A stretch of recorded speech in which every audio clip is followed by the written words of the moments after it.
la puerta de las moradas.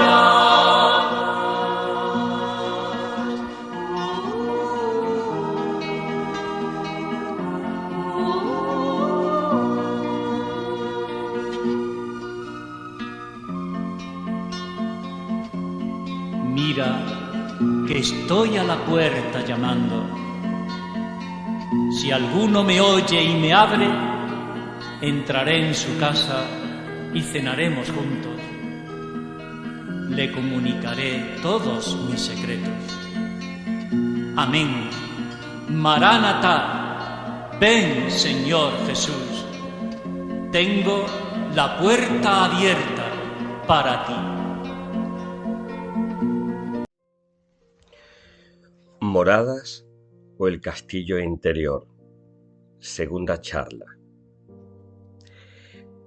Decíamos en nuestra anterior charla que Moradas es el libro más profundo y complejo de leer de Teresa de Jesús. Por mucho que en el prólogo se dirija especialmente a sus monjas como primeras destinatarias de la obra, la autora hace una exposición doctrinal bastante densa, compleja y completa del camino espiritual, de su propio camino espiritual, porque sabe que va a ser leída y no solo la van a leer sus monjas, sino los inquisidores, los confesores y teólogos que tienen en su mano decidir no solo sobre su experiencia espiritual, sino sobre su labor fundacional y sobre toda la obra de la Reforma que ha nacido de la experiencia espiritual teresiana. En Moradas no es la teoría, ni tan siquiera es la doctrina expuesta, aun siendo tan detalladamente expuesta y tan profundamente desarrollada, lo fundamental. Lo fundamental es el deseo de entrar en el interior, de entrar dentro del mundo íntimo y espiritual de la persona, y esto a través de la oración.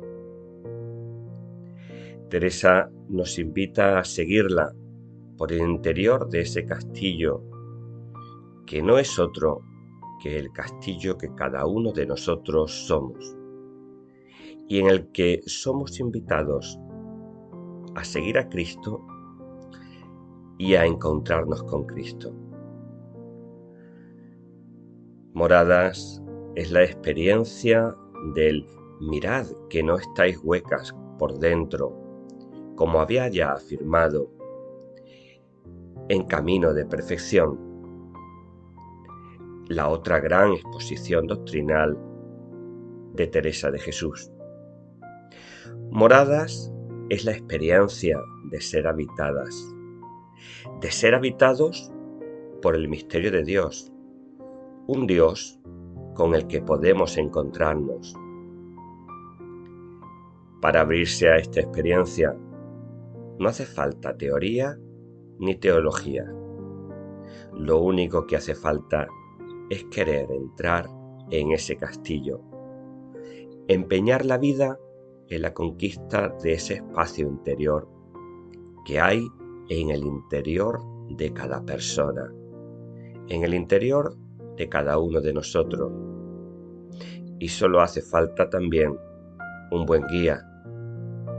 La Santa se nos ofrece como una guía inigualable a través de su obra, para ayudarnos a interpretar las señales que el Maestro interior, el verdadero, el único Maestro, el Espíritu Santo, nos va a ir ofreciendo a lo largo de nuestro camino vital de interiorización, de oración y del Espíritu.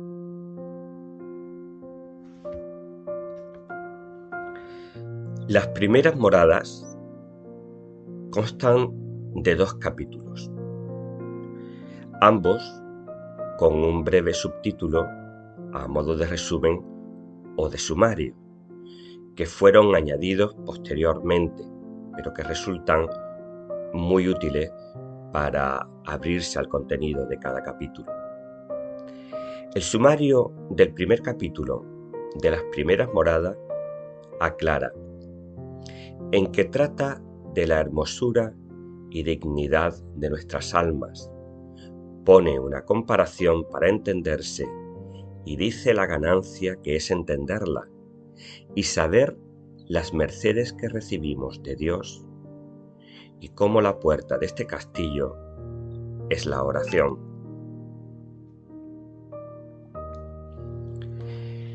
Efectivamente, Primeras Moradas 1.1 presenta el símbolo central de la obra. El alma es comparable a un castillo de un diamante o muy claro cristal, y en el centro y mitad habita el Señor. Escuchémoslo en la voz de la propia santa. Estando hoy suplicando a nuestro Señor hablase por mí, porque yo no atinaba a cosa que decir, ni cómo comenzar a cumplir esta obediencia, se me ofreció lo que ahora diré, para comenzar con algún fundamento, que es considerar nuestra alma como un castillo todo de un diamante o muy claro cristal, a donde hay muchos aposentos, así como en el cielo hay muchas moradas, que si bien lo consideramos hermanas, no es otra cosa el alma del justo, sino un paraíso a donde dice él tiene sus deleites. Pues, ¿qué tal os parece que será el aposento a donde un rey tan poderoso, tan sabio, tan limpio, tan lleno de todos los bienes se deleita? No hallo yo cosa con que comparar la gran hermosura de un alma y la gran capacidad, y verdaderamente apenas deben llegar nuestros entendimientos, por agudos que fuesen, a comprenderla, así como no pueden llegar a considerar a Dios, pues Él mismo dice que nos crió a su imagen y semejanza. Aquí tenemos el símbolo central de la obra y uno de los grandes símbolos teresianos. Se ha escrito mucho sobre este castillo del alma y su origen. Hay quien opina que el origen estaría en la propia experiencia mística de Teresa, es decir, que habría brotado de su propia experiencia interior. Otros hablan de los libros de caballería y de su influencia. Sabemos que Teresa era una irredenta lectora de libros de caballería en su primera infancia y su juventud. También se ha hablado de la influencia de los sermones y de la literatura mística de la época, donde parece que el símbolo del castillo aparece con frecuencia. Incluso hay quien ha hablado de una hipotética influencia de la mística islámica que parece difícil de sostener. Lo más sensato sería pensar que ninguna de estas teorías en sí mismas bastaría para explicar por sí sola el uso que Teresa hace del símbolo del castillo, y que de alguna manera casi todas podrían haber influido en mayor o menor medida en la mentalidad teresiana. Y digo casi todas porque se me hace difícil ver cómo la mística islámica podría haber influido en la santa. Este símbolo del castillo, como hemos visto, se apoya en el texto bíblico. En la casa del Padre hay muchas moradas, que hace referencia a Juan 14:2. En el alma del justo es un paraíso donde Dios se deleita, Proverbios 8:31, y el hombre creado a imagen y semejanza de Dios, Génesis 1:26 y 27. Este símbolo tiene una doble referencia. Por una parte apunta a Dios, pero también apunta a la grandeza del ser humano, a la dignidad del ser humano. Teresa siente un gran respeto por la dignidad del ser humano. Es una gran reconocedora de su valor. De ahí el humanismo teresiano. Entonces, el alma castillo es un símbolo polivalente de la realidad interior del hombre, que, aunque está, no la ha hecho suya. El ser humano está dentro de ese castillo, es esa realidad, pero no ha hecho suya esa realidad. Tiene que luchar para hacerla propia. Digamos que es una realidad en potencia. Tiene un gran tesoro interior que desconoce. Es como si tuviera una gran perla escondida en su bolsillo sin saber que es poseedor de ella. No es de extrañar así que la persona pueda caer en la gran bestialidad, Primera Morada 1:2, de desconocer la gran dignidad de ser imagen de Dios, y así vivir en la exterioridad de sí mismo, ignorando que Dios lo habita en su centro y mitad, y que lo está llamando constantemente a comunicarse con Él. En palabras de la propia autora, no es pequeña lástima y confusión que por nuestra culpa no entendamos a nosotros mismos ni sepamos quién somos. No sería gran ignorancia, hijas mías, que preguntasen a uno quién es y no se conociese, ni supiese quién fue su padre, ni su madre, ni de qué tierra. Pues si esto sería gran bestialidad, sin comparación es mayor la que hay en nosotras cuando no procuramos saber qué cosas somos, sino que nos detenemos en estos cuerpos, y así, a bulto, porque lo hemos oído y porque nos lo dice la fe, sabemos que tenemos almas. Mas, ¿qué bienes puede haber en esta alma? ¿O quién está dentro en esta alma? ¿O el gran valor de ella? Pocas veces lo consideramos. Y así se tiene en tan poco procurar con todo cuidado conservar su hermosura. Todo se nos va en la grosería del engaste o cerca de este castillo, que son estos cuerpos.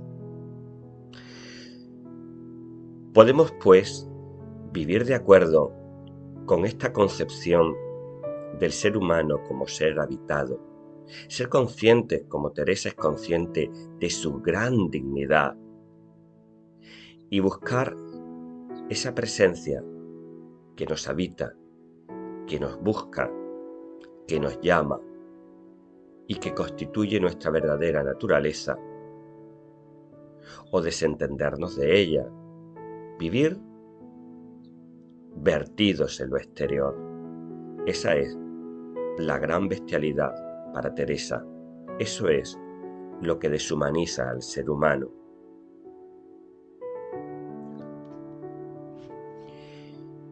En caso de que la persona decida acometer la aventura de entrar dentro de sí, la puerta para entrar en este castillo es la oración y consideración. Es decir, la oración entendida como un tratar a solas con quien sabemos nos ama, que es la gran definición teresiana que aparece en Vida 8:5. En la oración, el hombre tiene conciencia de qué dice y con quién habla. Para que la comunicación con Dios, el trato de amistad, con quien sabemos nos ama, se produzca, la persona debe tomar conciencia de la grandeza de su vocación, entrar dentro de sí y determinarse a perseverar en este camino de oración.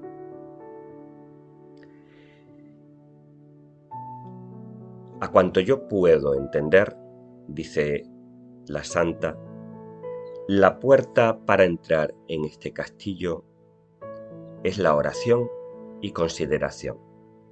No digo más mental que vocal, que como sea oración, ha de ser con consideración, porque la que no advierte con quién habla y lo que pide, y quién es quien pide y a quién, no la llamo yo oración, aunque mucho menee los labios, porque aunque algunas veces sí será, aunque no lleve este cuidado, más es habiéndole llevado otras.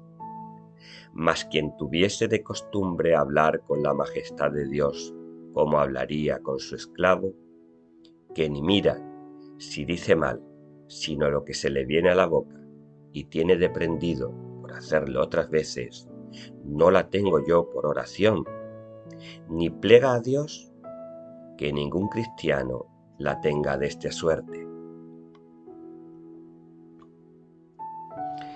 Efectivamente, el primer paso es la oración. Solo atravesando, caminando el itinerario de la oración, podrá el cristiano pasar de lo acogido en la fe a la experiencia de la fe. Se trata de caminar hacia el cielo eterno, caminando hacia el centro del alma.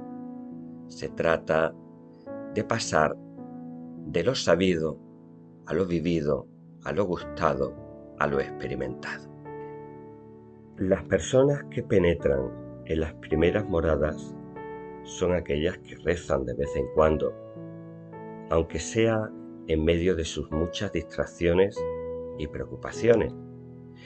Entran con ellas muchas sabandijas, dice la santa. Y es que muchas veces nunca encontrarán el tiempo, nunca encontramos el tiempo, la ocasión para entrar dentro de nosotros mismos, renunciando así a nuestra interioridad, a la larga, renunciando así también a nuestra plenitud y convirtiéndonos, dirá la santa, en un cuerpo con perlesía o tullido, a veces incluso esclavizados interiormente por las alimañas de nuestros vicios, de nuestros pecados, de nuestros miedos y de las atracciones del mundo, que son las bestias, las alimañas que acechan el exterior del castillo. Para Teresa no es lo mismo estar que estar. Muchas veces nuestro existir, nuestro estar de cuerpo presente, no equivale a un estar en nosotros, dentro de nosotros, consciente de nosotros y de quien nos habita. Esta conciencia es fundamental. Por eso dirá, parece que digo algún disparate, porque si este castillo es el ánima, claro está que no hay para qué entrar, pues se es el mismo castillo. Como parecería desatino decir a uno que entrase en una pieza estando ya dentro. Mas habéis de entender que va mucho de estar a estar, que hay muchas almas que se están en la ronda del castillo, que es a donde están los que le guardan, y que no se les da nada de entrar dentro, ni saben qué hay en aquel tan precioso lugar, ni quién está dentro, ni aun qué piezas tiene.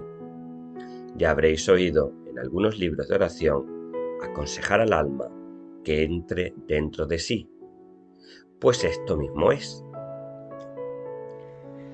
Terminamos estas reflexiones sobre el primer capítulo de Las Moradas, resumiendo lo que en él nos presenta la autora, que son los dos personajes fundamentales de la aventura espiritual: el hombre, el alma y Dios.